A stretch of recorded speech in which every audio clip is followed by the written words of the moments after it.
This video's message is intended for your ears, but not today. I don't really need to talk to the you today. I need to talk to the you 30 years from now. So right before we start, go fetch the 30 years from now you, channel that person to the screen. I need both of you listening. Don't turn away, because all of that starts right now.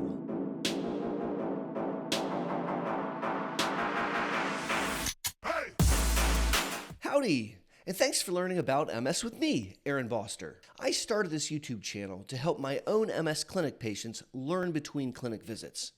And it's always been my hope that through these videos, I can help you learn too. Today's video is a little different. I don't need you to hear this message. What? I need the you 30 years from now to be listening to this message. The person 30 years from now. Go get that person for me and channel them to the screen. Make sure that both of you are aptly listening, and we're going to jump in.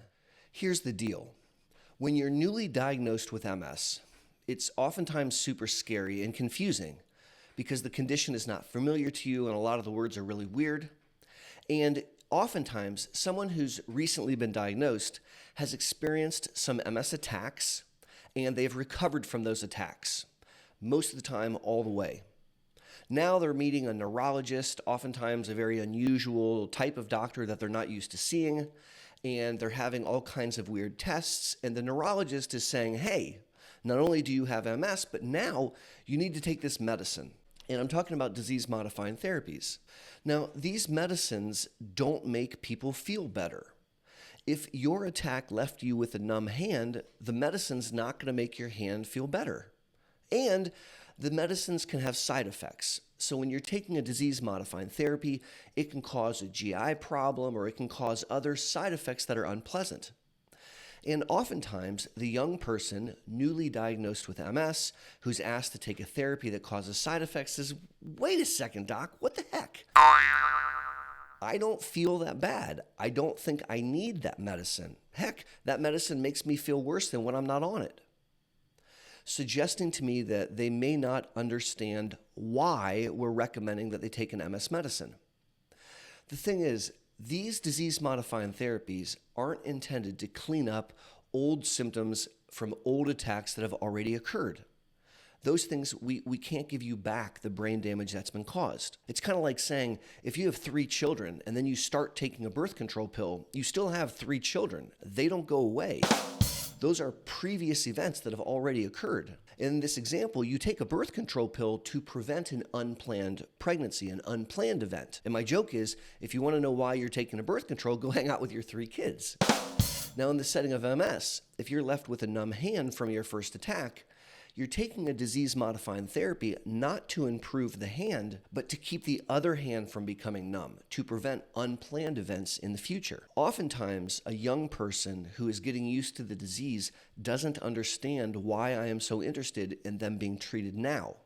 It's not for them now. They're doing fine. It's because of what's coming down the line.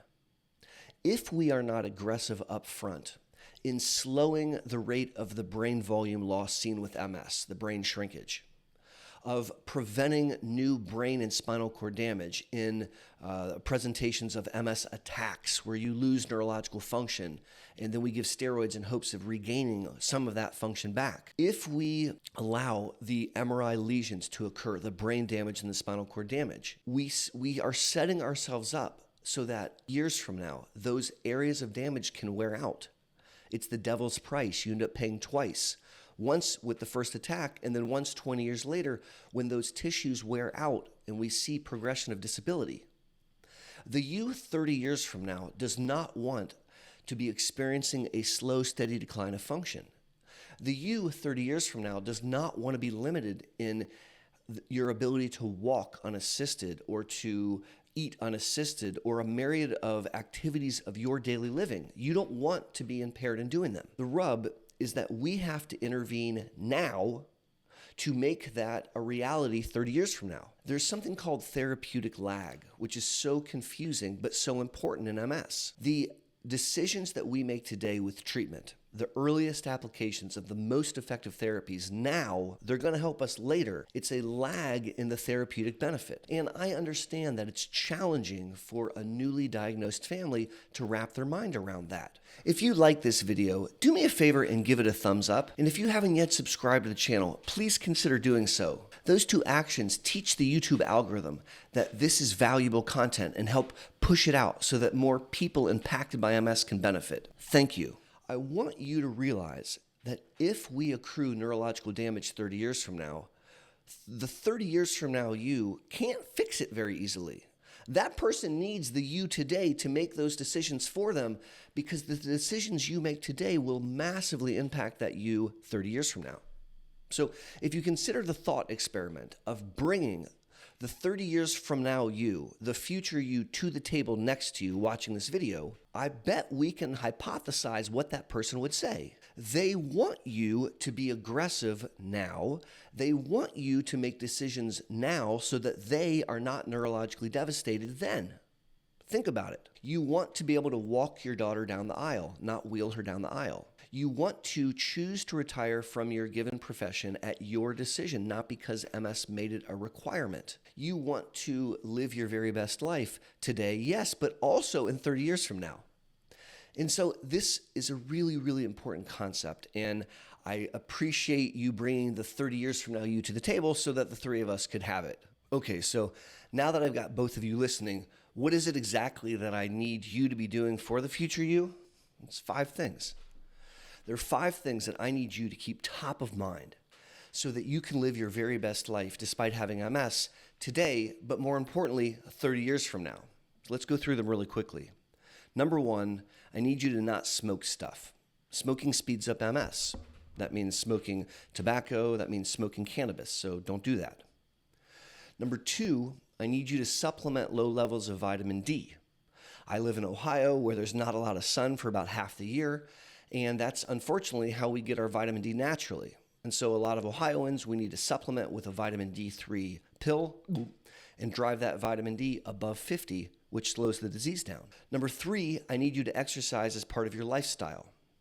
People impacted by MS who exercise as part of their lifestyle fare much better at the end of their life than those that don't. And I've got a lot of videos on this channel about the value of exercise. That's the 3rd thing I need you to be doing. Number 4, I need a commitment to daily mindfulness. Mindfulness defined as spending time in the present moment without judgment. You're in the now.